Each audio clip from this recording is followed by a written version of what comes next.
నమస్కారం ETV news కు స్వాగతం ముందుగా ప్రధానాంశాలు అహ్మదాబాద్ లో ఘోర విమాన ప్రమాదం 200 మందికి పైగా మృతి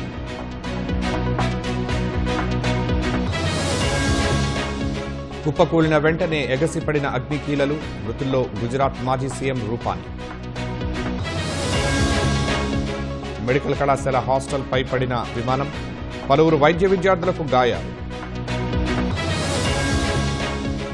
సురక్షితంగా బయటపడ్డ ఒక ప్రయాణికుడు ఆసుపత్రిలో చికిత్స పొందుతున్నట్లు పోలీసుల వెల్లడి విమాన ప్రమాదంపై ఎయిర్ ఇండియా దిగ్భ్రాం మృతుల కుటుంబాలకు కోటి చొప్పున పరిహారం అహ్మదాబాద్ విమాన ప్రమాదంపై నేతల దిగ్భ్రాం బాధిత కుటుంబాలకు ప్రగాఢ సంతాపం ప్రమాద స్థలాన్ని పరిశీలించిన కేంద్ర మంత్రులు దుర్ఘటనకు బాధ్యులను వదలబోమని స్పష్టీకరణ